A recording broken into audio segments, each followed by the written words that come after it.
So akafika mahali, I was told, I should not see you in the office. I should not see you? Yes. Go be on site. Why? See, you don't know much. Go sit there so that you know much. Oh. That was an advantage in disguise. Remember me, I'm that guy who can read. So I know theory. I don't know practical. Now you go to site and meet the practical. It was a blessing. It was a blessing. Welcome to the Studio Little Bold podcast, where vision meets execution, creativity finds clarity, and mentorship unlocks potential. I'm your host, Abigail Osidiana, and this is the space for designers, dreamers, and change makers looking to build bold ideas and shape the future of interior design. Hi guys, welcome back to our channel. Today we have Masinde. Masinde, thank you so much for honoring our invite. Asante. And for taking time out of your day. Najua umepambana to just make sure that you honor our invite. So thank you so much. I hope you'll have a good time. Asante. Pleasure to be here. Karibu. Please Asante. Introduce yourself. Tell us everything you want us to know. Sema leo. I'm Sammy Masinde. I'm a trained interior designer. I run a company, Pausa Interiors. We do all interiors, be it corporate, residential, healthcare, hospitality. Yes, and we've been around for a couple of years now. Over a decade. How many? Over a decade. Registered 2014. It was quite a couple of years. Of course, there's a long story before that. And we thank God we are moving on well. The industry is doing well. And we hope to share more as we continue. Me, anyone who's run their business for more than 5 years, I give them mad respect because we're running a business in Kenya. Yes. Running an interior design business. What else? Running a creative business. Yes.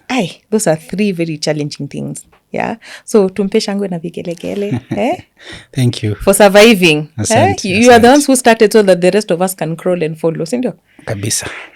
Tell us, Campo, did you go to university or not? Yes, I was in the University of Nairobi. That was ADD. Got naita FADD those days. F. Yeah. F meant what? Faculty of Architecture, Design and Development. Nilikuwa huko 2004 mpaka 2007. I did the 4-year course. Of course, it started tulianza general. Ile kuna illustration, fashion, graphics, yoyote. Of course, we started general, then I majored in interiors in the 3rd year. Hapo niliona mambo. Kwa nini?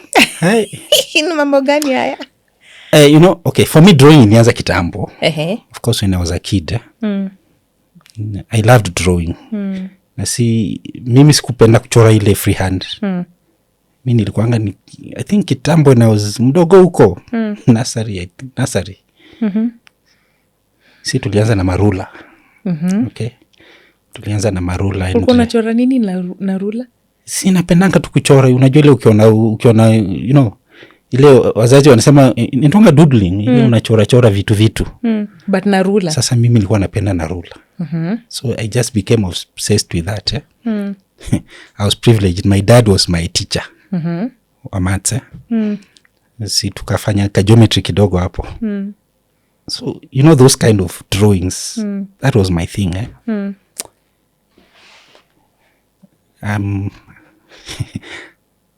I am not an artist. We will revisit that. Yeah, so I love drawing. I started with that. And in high school, we had options. You can either do Germany or technical drawing. Those are not even related. How did they make that a choice? The school I was had 4 streams. So stream moja, you had either to go the German route or to go the technical drawing route. By force? Yes. If you're on this stream? Now, kulikuwa na options mob. Kuna technical drawing, kuna French, kuna gani ingine. There were a couple. So in the stream that I was, kulikuwa na electricity, all those kind of things. Kumbuka nilisema napenda kuchora na rula. then you enter into this classroom and you see T-squares and drawing boards. Sinisema nisha arrive. Ndio hiyo. What else? Yeah, so I love technical drawing so much to an extent by the time nilifika second term form 4 I knew everything. Unajua ile you can, yani when you are revising you don't have to read a book. Unajua ilikuwa sijui draw a loci when a circle okay, you put a dot on a circle. When the circle rotates, so draw the loci from point A to point B. You know, that's like mathematics. Na kuna formula, the way you draw so many lines until you get it. It's technical drawing. I loved that. So by the time nilifika second term in form 2, hiyo story yote nilikuwa najua. And I loved that so much. I'm trying to see how that will relate to interiors. It will come later. Yeah, so technical drawing was my thing. Then there was something in technical drawing, we used to call it assembly drawings, whereby you're given a machine. Okay, 2 examples. You're told design a gadget that can be used to draw water from a well 5 meters deep. This is high school. This is high school, yes. That was now paper 2 in technical drawing. You are given 3 hours. You're given a task. Design a chair that is portable. You know, very unique things. So you are given 30 minutes. Okay, sit and think about it. Do your 2 small sketches, and then after the 30 minutes, you start the design. I remember kuna siku moja invigilator in our final exam. Invigilator alikuja naona no one is doing anything for 30 minutes. So but it's the thinking time. Akakuja kaniuliza, did you people understand the question? Of course akuwa naelewa na revigilate nini. Yeah, so because it's the time for thinking. Yes. So you are given a task, design something. Kama sasa nimesema design a gadget that can be used to draw water. Of course your mind haraka inakwambia, si ni maji, weka puli, vuruta. But now you are a technical drawing student. And that's the challenge you've been given. So you'll not go the normal route, nitavuruta na maji or something. Sasa hapo kumbuka nilisema kuna loci and all those things. So mihesabu ilikuwa inaingiana vizuri. You draw a big one, you draw a small one. The big one, when you rotate, you don't use so much energy. Those kind of things. And I majored in that. Hey. Sasa sindio, sasa nitachagua nifanye nini. So at this time, wait, you said your dad was a teacher. Was he a teacher in high school or in primary school? Or in primary school. So mmeachana huko. Yeah, tuliachana kitambo. Yeah, najua napendaka kuchora, but of course sijaisema nataka kuwa nini. I wanted to be an engineer. Na history yote, most of the people who do this are mechanical engineers. Exactly, I wanted to ask that. Yeah, so in this kind of machine drawings, I loved that so much. Unajua unachora, alafu ukishachora, you draw it in isometric, like in perspective. That was question 1B. You remember? Yes. Question 1A, you've designed the machine. It's like that camera, umeichora in isometric. Question 2B, you explode it. Nikisema explode umeelewa? Mimi naelewa, lakini tell our viewers. Chora exactly in isometric. Isometric ni ile taisema aje, kama perspective. Lakini sasa iko disassembled. Of course nowadays ilikuwa ni T-square, hakuna computer or anything. So everything to the spring. And that was my thing. So my choices were what? Number 1, mechanical engineering. Because I was told hizi vitu tunachora ni machines and they'll suit that so well. Number 2, architecture. Number 3, I come from a family of teachers. My dad is a teacher, my mom is a teacher, my twin elders are teachers, my cousin, my family is all teachers. So akasema in case hizo zote zitaingiana kwa mwalimu, endo ufundishe inaitwa not what jina inaitwaje, it was a technical drawing course. Can't remember the name. Yeah, so those were my choices. And yet you landed in interior design. Yes. How did you get there? Tell us. Because you put these options. Final exam. Kuna story. Final exam. That is high school. I was good in all the sciences. So I was good. Sasa engineering senior sabu. Hey, tukaambiwa tingle the pendulum. Nituna pendulum. Oi. Nika panic. So unajua ukifail practical imeisha. So everything okay. Physics. So that made me miss 2 points to anything that I wanted. To either engineering, to architecture. Yeah. But teaching? Because that was option 3. Yo napenda kuchora. And sometimes kutaka kukua unique. Okay. So kuna change of courses. Let's see what we can do. Wait, so what were you called for? The teaching? No. You are not called for either of the 3? No. Change of course. I have to look for something that I can do. Okay, we had to act fast. Si kuitwa kwa hizo zote. But we had that option of in case you want to like revise. Yeah, so I was born in Nairobi. We stayed around and then we moved to Shags. We moved to Shags when I was in class 3. Went to school those sides. That was Friends School Kamsinga. Again, that's another story. Okay, stories ni mob. Nivlenda katakata. We talk about interiors. Yeah, so class 3, then we went to Shags, came back, finished Form 4. So my dad brought me back. We have an uncle akasema kuja tutembee tu, you see how university looks like, I've never been to any university. Like I mentioned, by the way, you said you wanted to do architecture. So you come and we go and see the studio and what 1, 2, 3. So katika kutembea, and architecture, of course, I'm looking at the things I want to do, drawings, those technical, many drawings and all that. Hii studio iko wapi that you're seeing? You're going to look ADD. at? Okay. University. The guy alikuwa mtu wa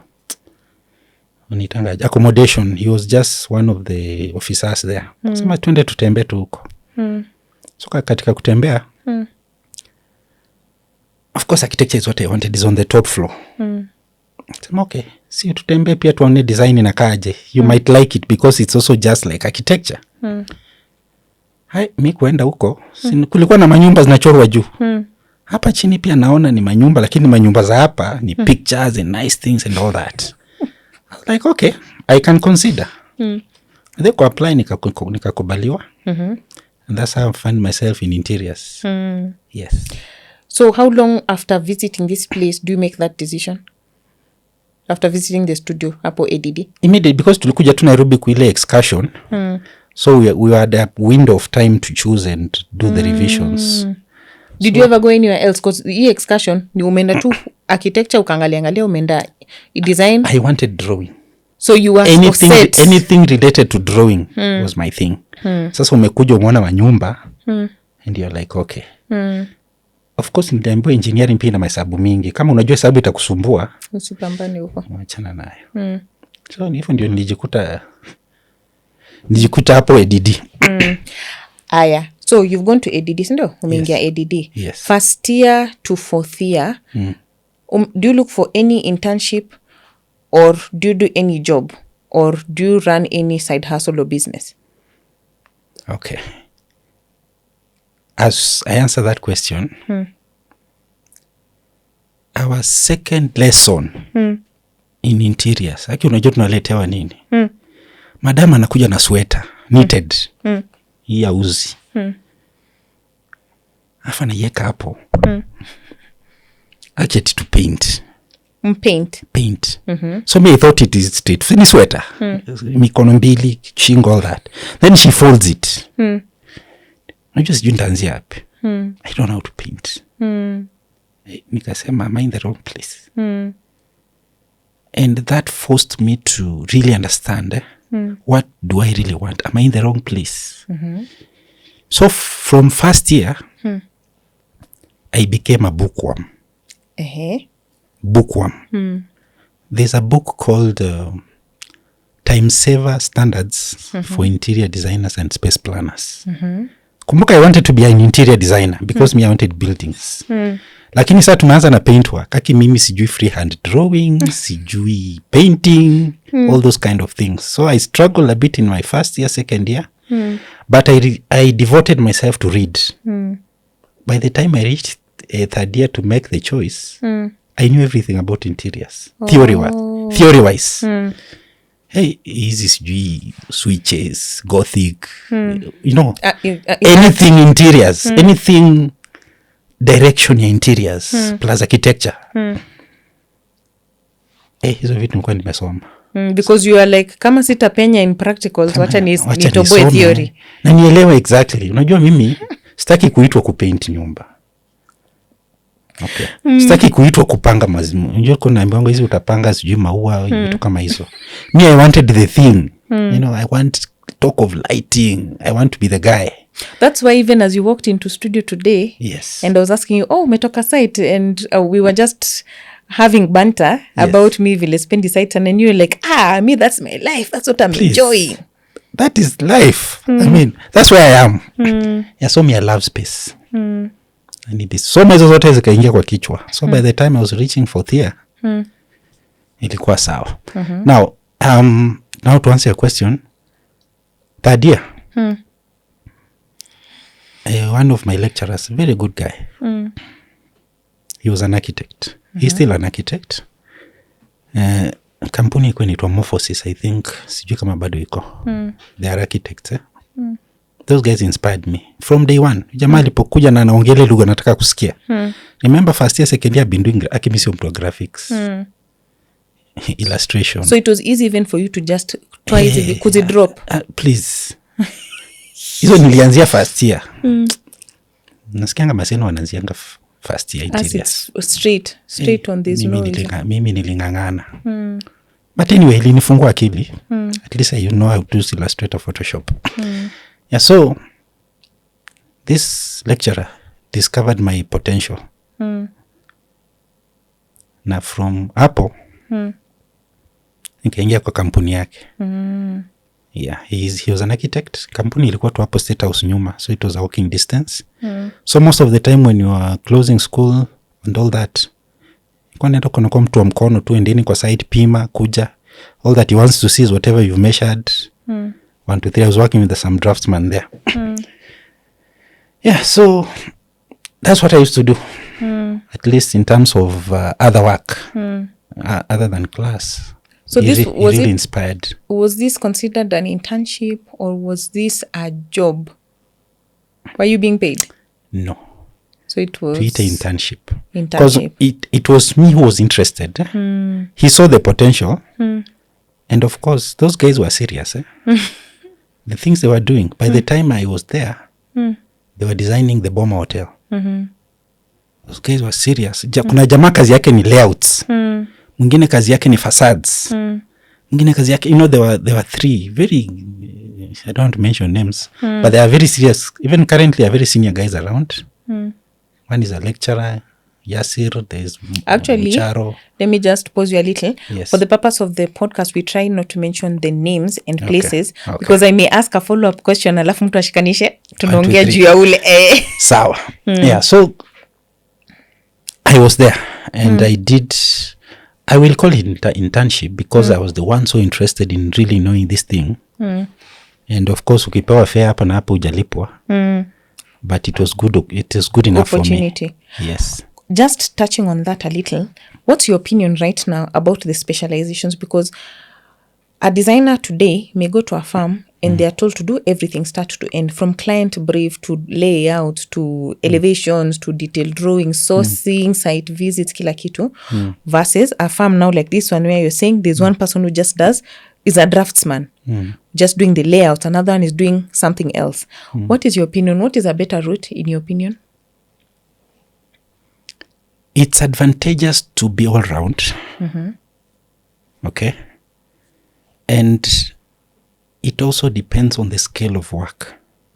Okay. A 3-bedroom or 4-bedroom house, you can handle end to end. But some of these projects, you can't do it by yourself. You can't. Yeah, there's some companies you'll just design the toilet. Yes, toilet A to Z. And the advantage is that some of these softwares are integrated. So whatever you're doing, someone else sees and all that. Yeah, actually there's a company. You just do toilets. Oh, but the details. Crazy. The details are 10 pages. Toilets. And those guys are strict. Yes. So even the scope actually does matter. Scope matters. Actually, I've never thought about it that way, because I'm always those ones of like, no, for me, I usually feel like early in your career, you need to do all. Then as you're growing up in terms of years, start specializing and maybe doing something very specific, niche into it. But I've never thought about it. There are times where even if you're early in the career and the project can't even allow you to do everything. True. It's very true. Of course, me... sijui kama mimi naweza specialize. Yeah, I love challenges. So you like all round. Please. Even for the big projects? Okay, for the big projects, how I handle them for me is consortiums. Once a project comes, I don't mind sharing. A project will kill you. Please. You can't eat all that, man. You'll die. You'll die. Yeah. How often... And this I'm bringing again, guys of your end tend to have a lot of consortiums and a lot of collabos. I'm picking that from a lot of our guests here. Is that something you started a long time ago? Yes. You did? Way. First year in campus. Sisi tulikuanga watu wa mkono, ile serious. Watu wa mkono. I don't mind coming, just shading for you. Or tracing. I did that a lot. So it becomes second to nature. Like for me, ni ngumu. Ni ngumu. Sijui nianzie wapi. For me, these projects in fourth year, you have so much you have to do. And in our days, we didn't have computers. Computer is a juicy. In our days, it was hand. One of my lecturer mwenye nikwambia ameni influence, he told me, my friend, it's the pencil. Everything is the pencil. So in our days, it was handwork. Draw your isometrics, your perspectives, your landscape drawings. So it was a lot. So you eventually did get improve in freehand drawing. Yeah, at least that's why all round is good. Unaambiwa endeni mkae Koinange Street, choreni miti, arboretum. We really went to arboretum to draw trees. At least ilishika kiasi. Yeah. Haya, you leave campus. Sindio? Umekuwa hapa unatumwa, unapewa fare kidogo hapa pale. Yes. What's your first step? Is it an internship, another internship? Is it a job? When I left school, I didn't look for a job. Okay. Of course, I was working with my lecturer a bit. We were doing so many models. Then I was like, okay, I need to make some money. Of course, pia nimemea pembe kidogo. And most of these employers usually come to the school and they ask, give us some of your good students here and there. So I happened to land my first job. The salary was kidogo. But you've not been earning, so what do you want that is a lot? And do you remember, wait, for context? 20 Gs. Not bad. Not bad. Really? My first job, so we are not counting internship, right? Yeah, chana internship. Hii ni gross ama net? Hii ni pesa nitoa kwa mfuko anakupatia. Mi yangu ilikuwa bado ina tax. Mine was 25. Yes. My first was 25 and ilikuwa inakatwa help. inakatwa sijui taxes. Nilikuwa na take home 17,500 naikumbuka vizuri sana. Mimi yangu ya kwanza ilikuwa 20 na anakupatia tu ile ya billers. Hii mwezi hakuna, so okay. Anyway, I didn't work for long. And wait, how long is not for long? 6 months. That was the probation period. Okay. I had to leave after 6 months. Why? What happened? You know, when you leave school, unajua hapa shuleni unajua ukichafuka. Kazi tu ni everything is clean. So when you reach the office, you're like, hey, okay, it's a white collar, call it white collar. You want to be clean. You've been told you are a manager, you'll be managing people, so ukitoka hapo unafikiria wewe utaenda kuwa manage. Mimi nilifika huko. I will not call him a bad boss. But it was not a good experience. What was not good about it? He was I'm looking for a good word. He was just don't mention the name. No, I will not mention. He was a terror. Temper. Yes, that's a better one. Temper. Ilikuwa tu akifika kwa gate, mkisikia tu pipi, mnateveka. Kabla kae chini, where's Nani's file? What are you doing? You people are just sitting here waiting for yourself. You know, that kind of boss. It was not good. And you know, when you umetoka shule, you don't know so much. People just came from school the other day, you know nothing. You know, those kind of words. Of course, umetoka shule, you know something, but you don't know much. Hey, it was not a good experience. So akafika mahali, I was told, I should not see you in the office. I should not see you? Yes. Go be on site. Why? See, you don't know much. Go sit there so that you know much. Oh. You know, that was an advantage in disguise. Remember me, I'm that guy who can read. So I know theory. I don't know practical. Now you go to site and meet the practical. It was a blessing. It was a blessing. So after 6 months, I knew so much. Everything about plumbing I knew. Everything about wiring and lighting I knew. Talk of masonry I knew. Because I was meeting these guys on site and managing them now. Of course, managing them in the sense of, okay, you've been doing this for so long. But here I am to learn and just to do 1, 2, 3. And after 6 months, I left. Why did Actually, you I did not leave. You were fired? No. You were poached? We were 2 designers. We were like, we can't do this. Mumechochana? Actually, my other partner was a bit older than me. Kasema, you are good in design. Is it that we can't get clients? Situjaribu. After 6 months? Situjaribu. Aki unaona vile tunajeka kwa shida. Aki, that was a bad move, but I'm assuming from someone outside. Yes. Now tell me, was it a good move when you look at it? It was. It was a good move because our first client was willing to stand with us. How? To support us and to show us the way. Oh, really? Yes. They are not those ones of like, but why am I paying you and I'm teaching you? Of course, they pay you kidogo. But you know, you are there to learn. And within the 6 months, remember, we were doing, of course, a couple of things. So in terms of design and 1, 2, 3, we knew how to do. So we left and we started a small business. And together? Yes. Have you registered it formally at this point? We registered it as, actually as a limited company. As partners? Yes. Yeah. So wait. So after this point, now you've registered, you guys are doing this work together. For how long do you run this business? That was 2011 till 2014. Amazing. And by then, I think the economy was good or something. I don't know. Because we got business. Yeah. And we were doing very well. Oh, really? Very well. Out of the jump? Yes. Wow. You know, you've been earning 20 Gs. Okay?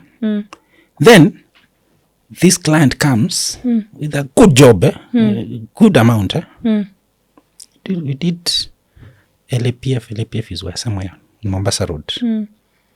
office partitioning and all that. Good money. You know, you've never gotten 2 million. Suddenly you have 2 million. You can do this. And this is not for fit out. This is your consultancy fee. Yes. And he's still the one teaching you? He got the job. Him is a civil engineer. He got the job and he was like, now our cover. You know, you got the job, then as we are the professionals, just come and do this. Yeah. And also, what I mean, let me clarify in my question. I mean, the 2 million is not for materials and stuff. You need fee.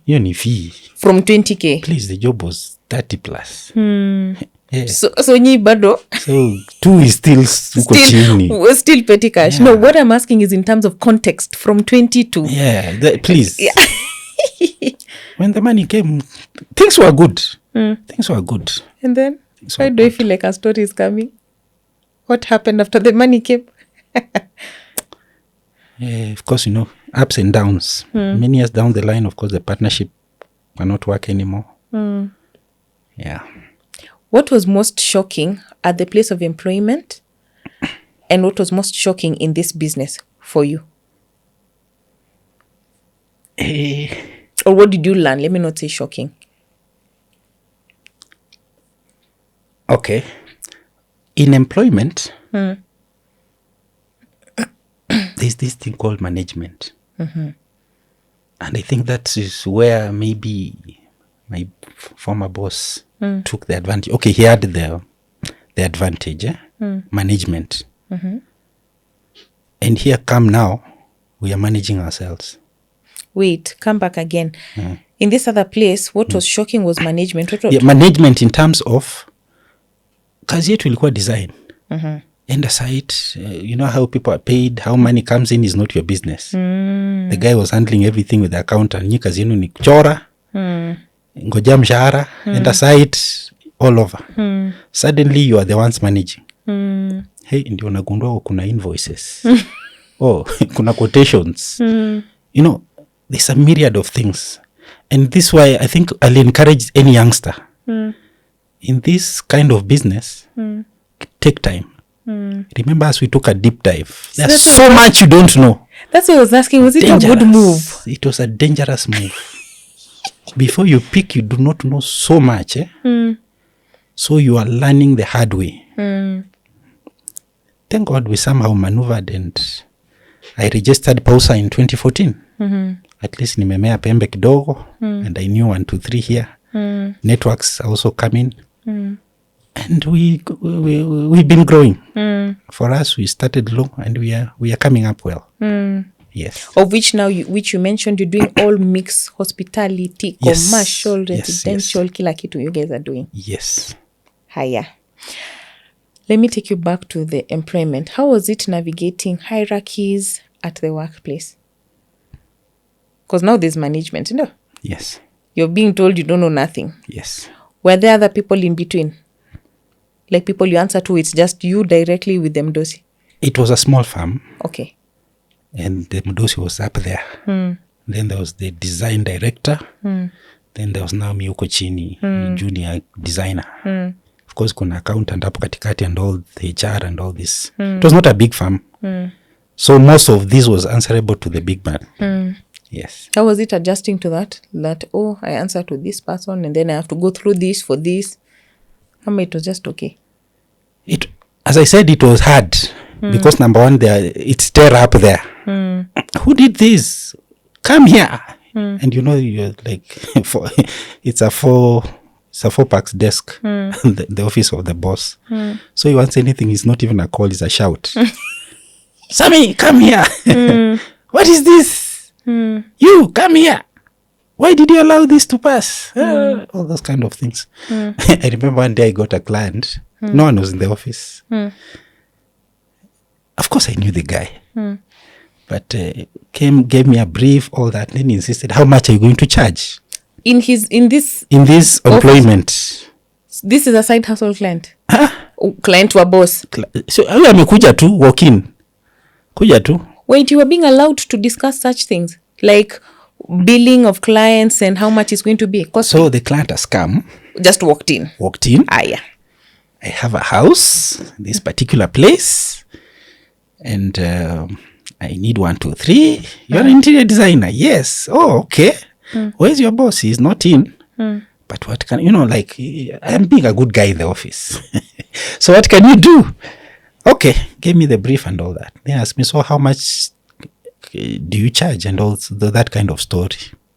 Kumbuka nimetoka shule, sijamaliza 4 months. Hey, so hata mi hapo nikisikia 200, 300 sounds like a lot of money. So I told the guy, I charge you this much. Where? Mistakes. We've learned. We have learned. Ile msomo nilipewa. Hey, how did you? Where? Of course, me, I knew it's 15% of something and something. Those mathematics I know. Yes. But the 15% of the something, how did you know that? Because he didn't have a BOQ for you to, or you just estimated, hii project inakaa kwa this much, ndio nichukue 15%. So unajua sasa, okay, unajua ni hesabu ni kwa naona zinapigwa. And of course we do that in the office. It's that is something strange. Sometimes we share and, at least umeanza kupata nuggets here and there. Hey.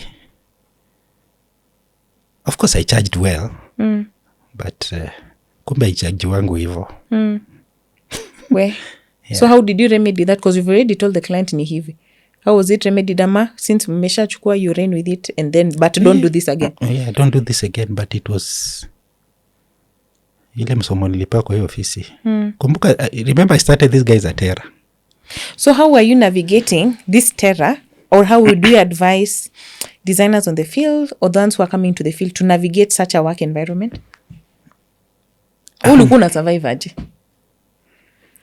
I'm a quiet guy. Okay? Because and such bosses are there, by the way. Number one, you just be humble. Kuna kona kasira kengine kanafura. Sema unajua kazi si lazima and all that. But for me, I think the best is to keep you cool. And you ask yourself, why are you there? Are you there to learn? Are you there to work? Are you there to make money? Why are you there? What's your purpose in being in that office? Despite the pressure that comes from especially your seniors. And just do the right thing. If you know this is beyond you, I mean, it doesn't have to say, I'll consult my senior or something like that. You just find a way to navigate that. Yes. And how was teamwork and collaboration at that point? For the juniors, we were okay. Yeah. The problem is up. Yeah. It's, feeling intimidated. I think that's the better word. Also, feeling intimidated. Who is feeling intimidated? Of course, the designers down here. We were, you feel suppressed. You feel really suppressed. So but you have to survive. So we managed somehow. But after 6 months, we could not bear it anymore. Why? It's too much. What is too much? Every day. What? You are just sitting in the office waiting for your salary. It reaches a point, it becomes like an insult. What is an insult? The amount? No. They are tax from above. Okay, got it. No, it's because you've said that every day sitting in the office waiting. So in my head, I'm thinking, I'm not kazi. You can imagine that's a statement from your boss. Yeah. Painful. So, may God open ways for us. Okay. Yeah. Wow. So, for us, it was pressure. I think pressure made us really open up our minds and dive deep. Yes. How do you think industry differs from classroom, what you learned in school? Industry is realistic. Classroom is more of ideological, whereby, in the industry or out here, you meet things. You meet live things. Like I remember, and again I'll encourage especially students when you're not shule ama when you're naingia shule. Yearn to know things, like materials, for example. Many of people when they leave school, hawajuangi materials. So unapata mtu anaweza kukudesignia a very good thing. very good design. But now when it comes to what can we use here and there, it becomes of a challenge. Yeah, so for me, there is a small disparity. The good thing is that when you get people who can direct you well, because of course shule tunajua hujajua mingi, you are given a direction. Yes. How do you think you are directing others, or in the past have directed others to bridge this gap? I have had a couple of interns. Yeah, so I bring them on board. We go to site, we see how things are done, and I leave them to design. And out here we are not competing. I think I always tell that to my even my interns. Yes, you have your idea. I have my idea. But when a project comes, can we put it on the table? Let's put our ideas together. Can do this, bring your ideas, put them together. You know, as we are talking, so utaona huyu hajajua counter ni gani. Tutatumia Decton ama tutatumia granite. So what is Decton? You know, now that becomes an initiative of the intern. Decton is a particular stone that is new in the market, and we are going away from granite. Okay. Yeah, we are going to use gypsum. Which gypsum? 9mm, 12mm. You know, now those are questions that we encourage our interns to bring up.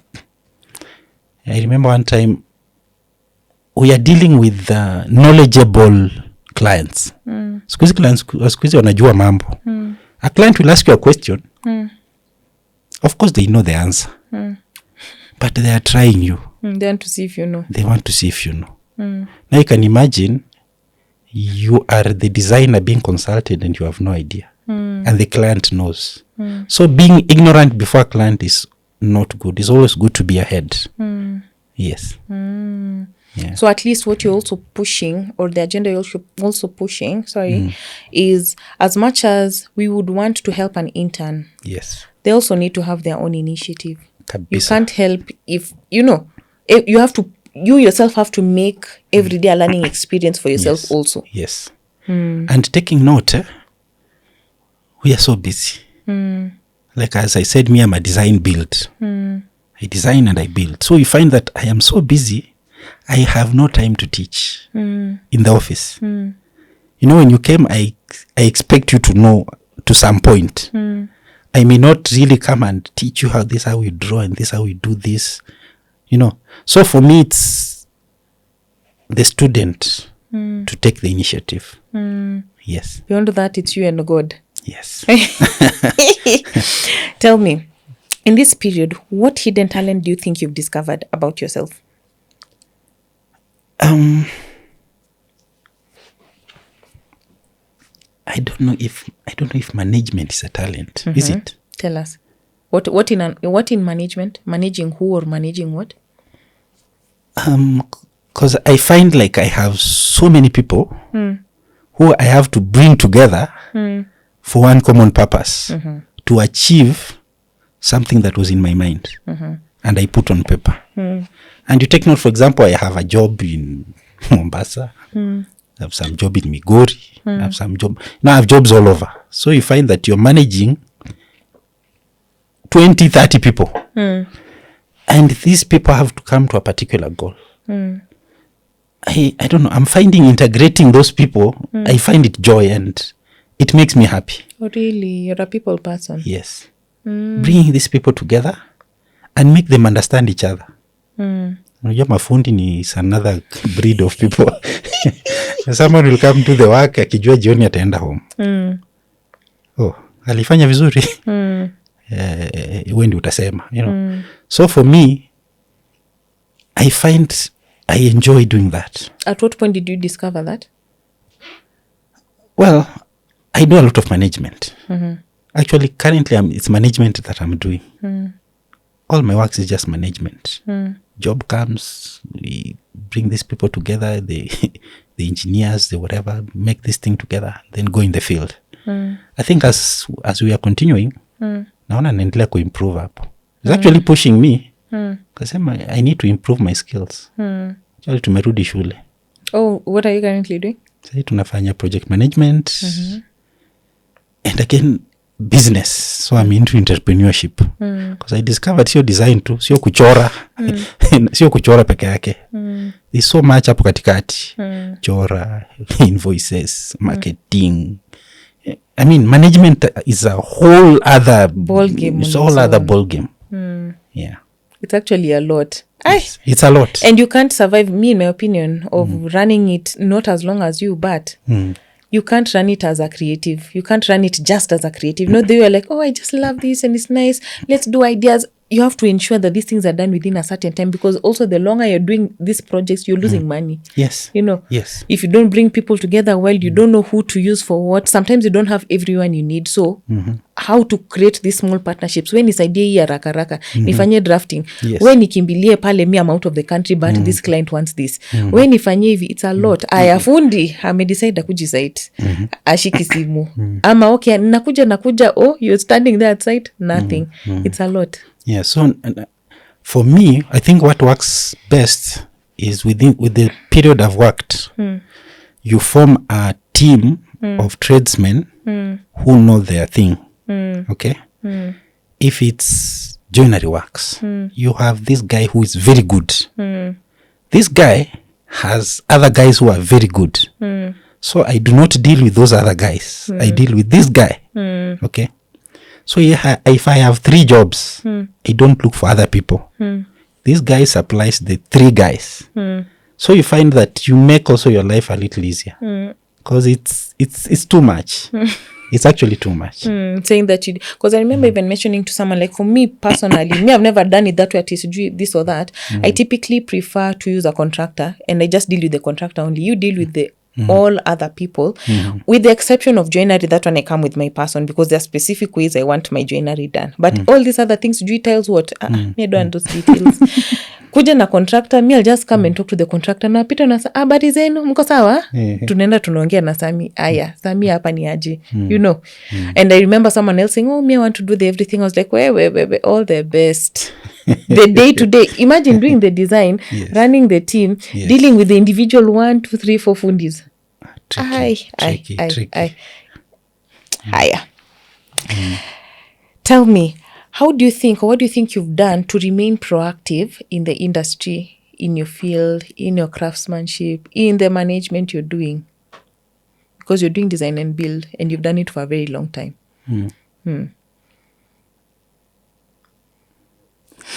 Able to rephrase the question? How do you think you've built like the resilience? You know, how are you managing to stay afloat? You know, how are you building your skills? How are you staying relevant?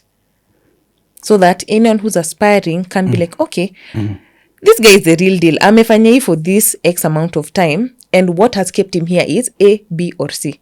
Okay.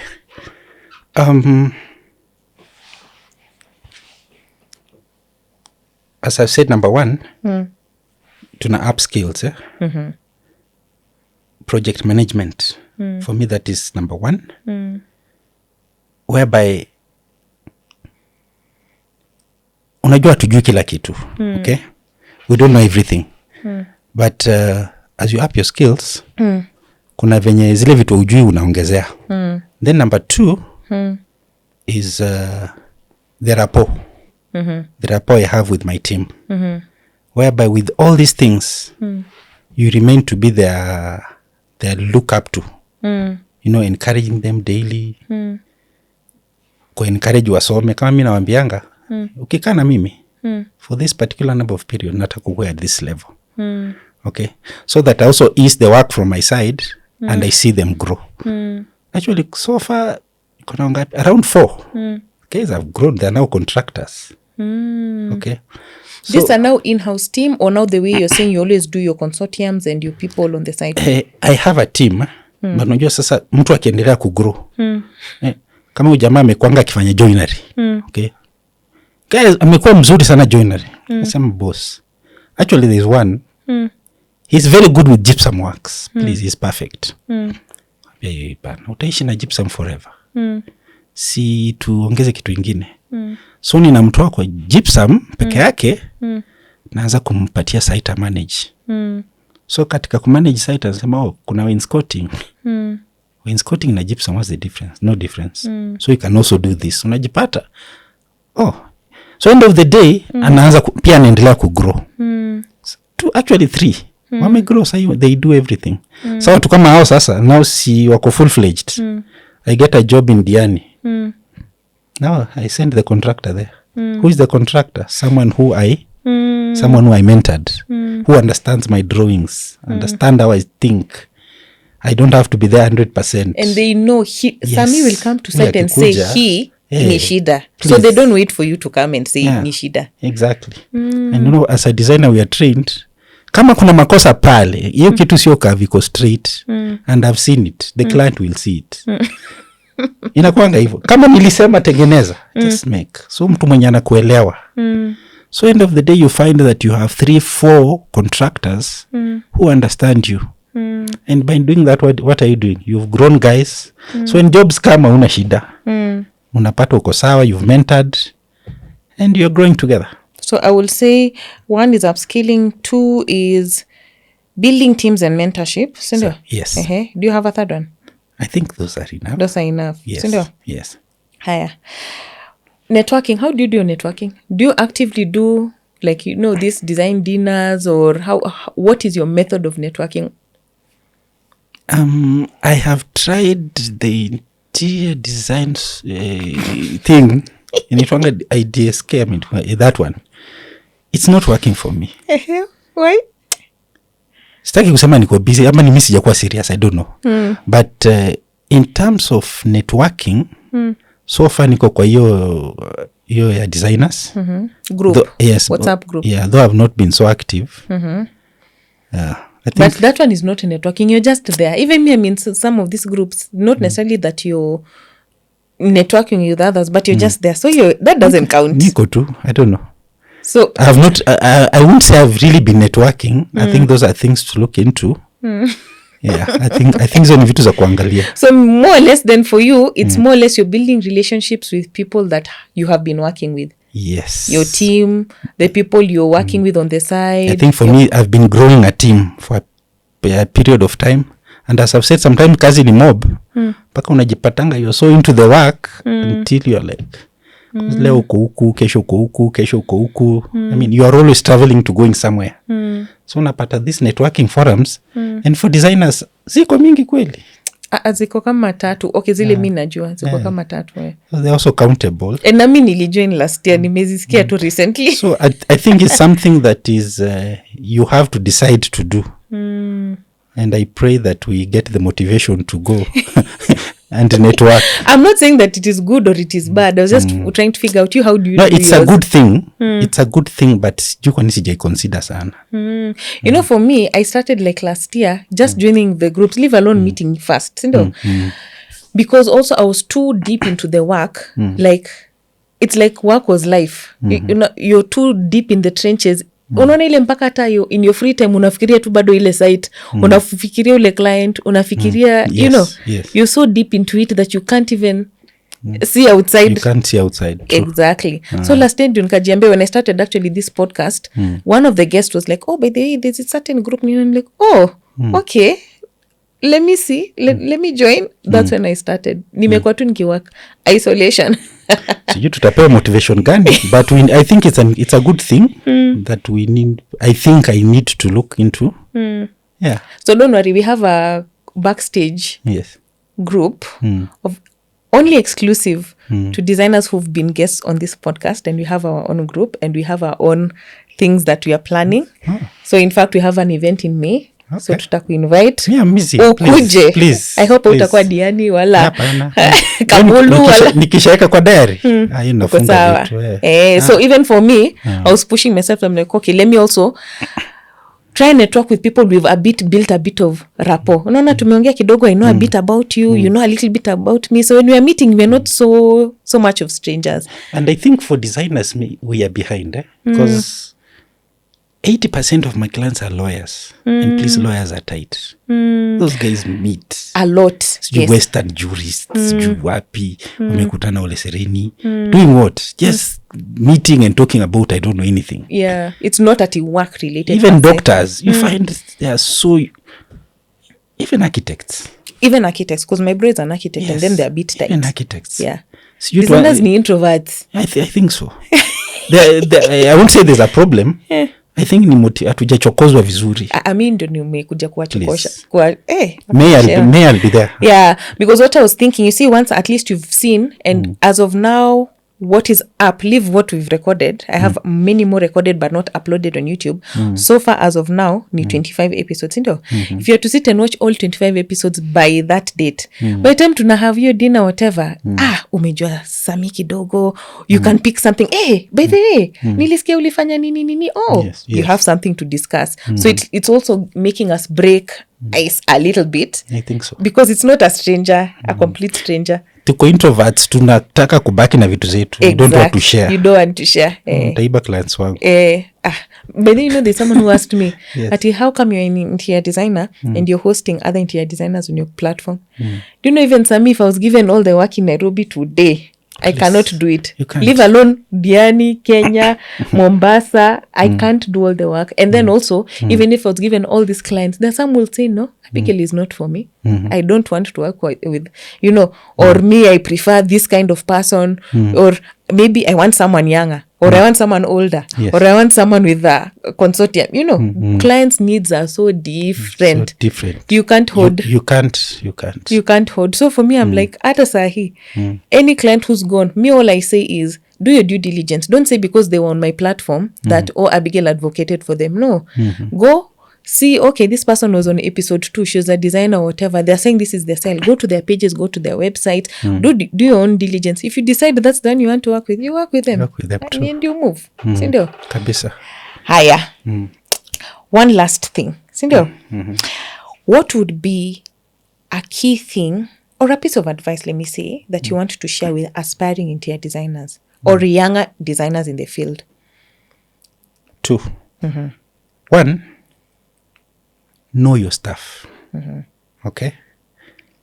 I know it can be tricky, but know your thing. If you've decided to become an interior designer, understand what you're going into. If you're already doing it, understand. Kama ni materials, the world is so dynamic, so easy. As I said, clients know so much. So know your stuff. I think that will be to the students. Know your stuff. Know materials. Understand what is interior design. Okay? I know in school umefundishwa. Outside here, understand.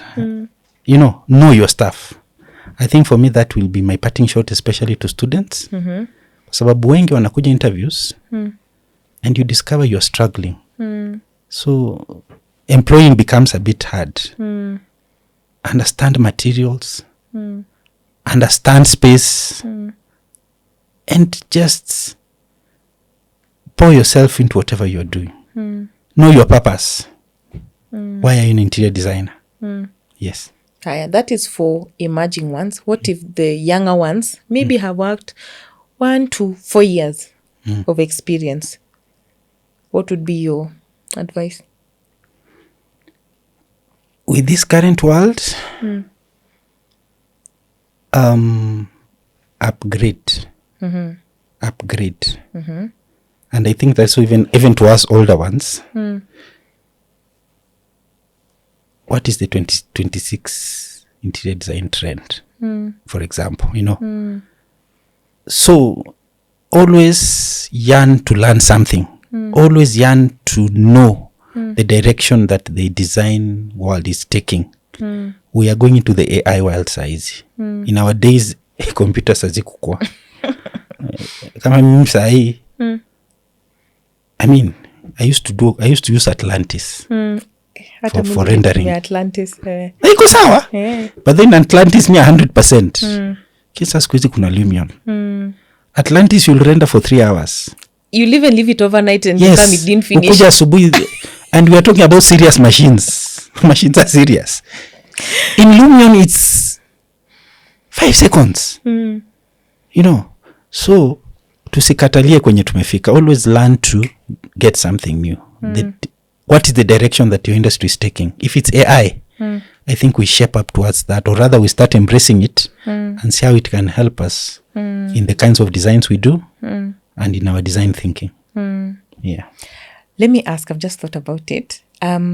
What's the way that you use for your business to get new clients? Are you more of digital? Is it your website? Is it referrals? Or any other? I have a website, but website sijui kama ishaleta client. Sijui. Nini wa inaleta clients kwako? Referrals. Okay. Yeah. What percent would you say?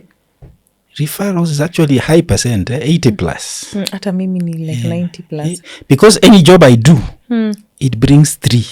Any job that I've done. So in a period of 5-6 years, the list is 100 plus. Yeah. Oh, that's nice. Any job that I do, it brings. Hey, you have a high retention, high referral rate. Yes. Trust me. Wait, I've said retention, but you didn't say, do your clients come back? You do? Yes. For me, that is a key. That's something key, me and my client. I always try as much as possible nimuingize box. I am the best. You know, I want to be with you, show you don't go anywhere else. And for me, that relationship really is key in terms of retaining them and them referring others to you. Yeah, I think that has been. So how do you do that? Is it that you, beyond the work, is it that you're doing something else beyond just the work to retain them? You know, when they come, number one is, let's be friends. Okay? So by the time you're giving me a brief, of course, brief tutapata. Yani tunaongea. Sio ile umekuja ni ile design to quotation. So when are you starting? Oh, so you take before now, like the contract signing and stuff. You muna hang out kwanza. Let's of course atuta hang out. You're breaking. Lakini in that period of the brief and the presentation, kuna mambo happen hapo. Kama nini? Hebu tuambie mimi na struggle hapo. Sasa client amekuja, umeonyesha 3D, unasema ni poa, you know, you create a story, you know. Kama you design, inaitwanga kuingiza client box. Talk about the design, give it a story. I learned this in Morphosis. Morphosis, they're the ones who design one of the good buildings around. And the story they give is a book. You know, your office, we designed it from a snail. And, okay, snail, I hope it's a good example. Concept. I'm talking about concept. But that's part of presentation. That has nothing to do with your building rapport, or you feel that is it's important so that you give a story. And in giving up the story, you know, now you're showing the client you have stuff. You know, you have a story, you have a background. So that end of the day, who client ukimungiza box, then you deliver what you said.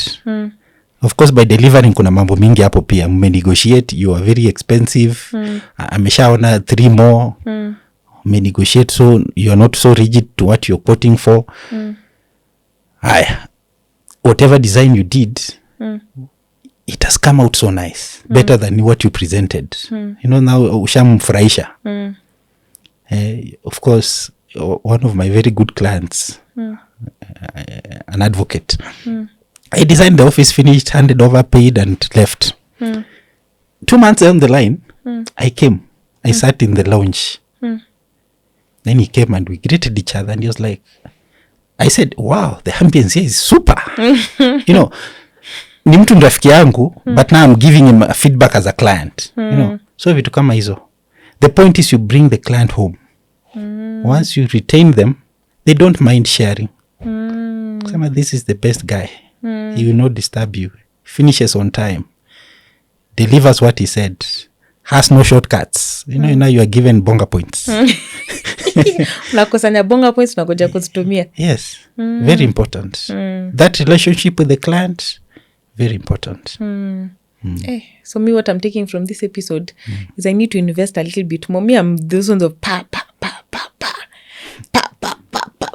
tusonge tufanye, I'll give you the story, my concept will have a story and whatever, but you ati have ever gone back ati it is important. It is important. Okay, there's one, but this one I usually say it's one of my favorite clients of all time, and he was just a phenomenal person, gave actual feedback, it was a very good collaboration. Huyu hata nampea beyond, namwambia aya, but hey, did you think of ABCD just out of random? Ako like, no, it's like we need to do this. I send him links, but wengine na struggle. I would say this was an outlier. Pole tu. You don't go outright, but slowly you find your way. You just find your way. So that's what I will take from this episode, to build the relationships with our clients. And with that, we'd like to wrap up the episode. Are you on socials? I have a website. I am on Instagram. I think those two. So we'll drop them over here below. Please go check him out. Follow, see what they are doing. If they fit what you're looking for, please hire them. Sindio, work with them. Sindio, we are always looking for pipeline of work, even if it's not work for today. It can be work for next year. Just keep him in the pipeline. Sindio. And with that, thank you so much. Until next time, bye.